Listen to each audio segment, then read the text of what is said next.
निरंकार जी। सांगली के इस प्रांगण में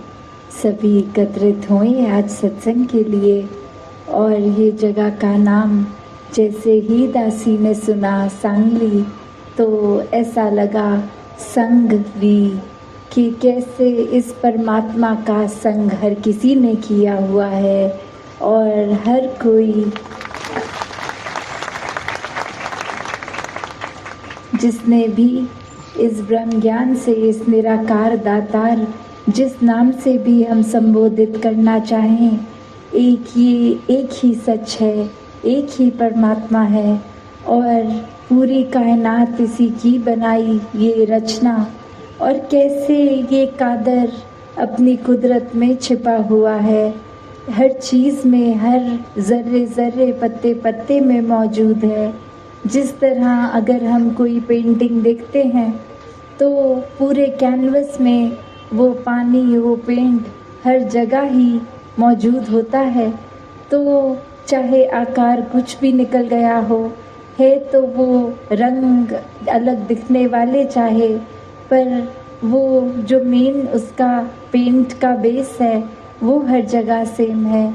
तो ऐसे ही इस परमात्मा ने जहाँ पूरे संसार में, पूरे ब्रह्मांड में अलग अलग चीज़ों की रचना की, वहीं इंसानों में भी चाहे शक्ल, आकार, कल्चर, बोली, भाषा, खाना पीना, एक अलग अलग तरह का इंसानों का ये नज़र आता है, पर अंदर सभी के ये विराजित एक ही परमात्मा है। इसी से हम सब जुड़े हैं। तो बात यही कि भक्तों ने हमेशा से समझाया है कि इस जीवन में ये सांसें जब तक चल रही हैं इस मनुष्य के शरीर में, तो उसी समय इस परमात्मा की प्राप्ति हो सकती है, वरना किसी और योनि में ये संभव नहीं है। ये मनुष्य की योनि ही इसलिए मिली है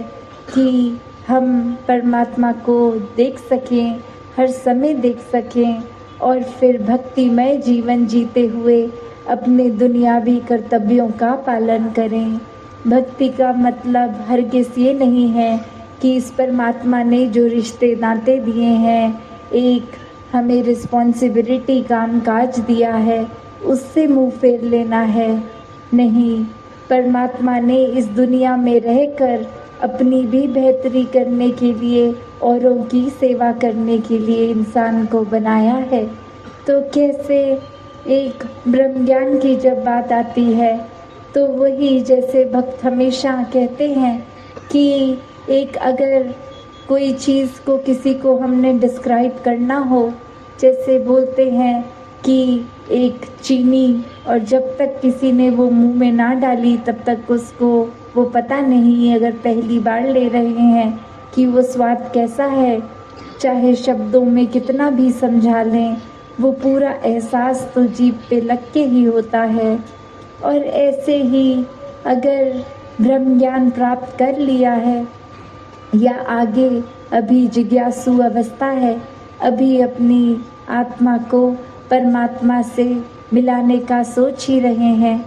तो दोनों ही केस में एक ये बात वैसी कि हमने ये तो अगर नाम ले लिया जाए कि भोजन खाने से पेट भरता है,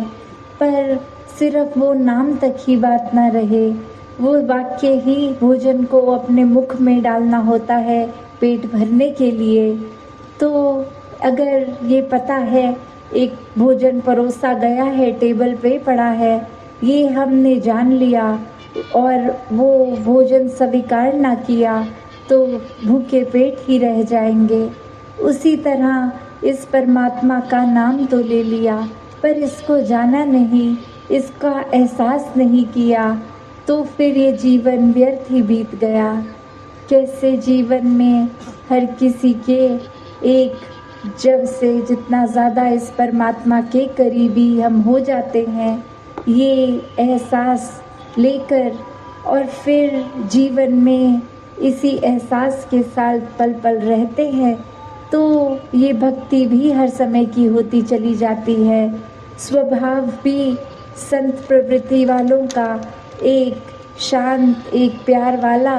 एक सहनशील, विशाल दिल, अपनत्व का भाव, ऐसे अनेकों गुणों से जिसको मानवीय गुण बोलते हैं, युक्त हो जाते हैं। ये कोई सिखाने की ज़रूरत नहीं पड़ती, ये खुद ब खुद जैसे एक पानी का संग कर लेते हैं तो प्यास बुझ जाती है, वैसे ही एक अगर ब्रह्म ज्ञान लेकर इस परमात्मा को देख लेते हैं तो जीवन भर ये एहसास चलता है। फिर चाहे हम सो रहे हों, उठ रहे हों, ड्राइव कर रहे हों, कार्य कोई अन्य कर रहे हों, ये मन में बसा परमात्मा हमें अंदर से इतना शांत कर देता है, क्योंकि ये परमात्मा स्थिर है, हर जगह है, हमेशा से था, हमेशा रहेगा। और एक संसार में जन्म लेके मनुष्य अगर अपने मन को अस्थिर माया रूप वस्तुओं से, रिश्ते नातों से जोड़ लेता है तो कहीं ना कहीं जो शरीर कोई रिश्तेदार बन के आए हैं उन्होंने एक ना एक दिन जाना है। और ऐसे ही कोई अगर आज गाड़ी है कल वो पुरानी हो जाएगी, हर तरह ये माया का रूप बदलता रहता है। तो अगर मन को सिर्फ और सिर्फ इन अस्थिर चीज़ों से जोड़ लिया तो मन को स्थिरता नहीं मिल पाएगी। मन को स्थिरता तो सिर्फ इस स्थिर परमात्मा से ही जुड़ के मिलेगी।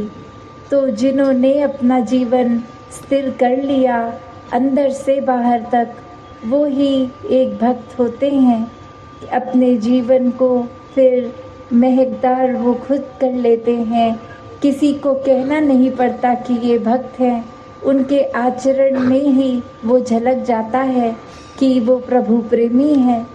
तो ऐसे ही अगर हमारे जीवन में कुछ ना कुछ कारण से हम अगर परमात्मा को भूल रहे हैं और वहीं हम जगह दे रहे हैं विकारों को हमारे अंदर आने के लिए,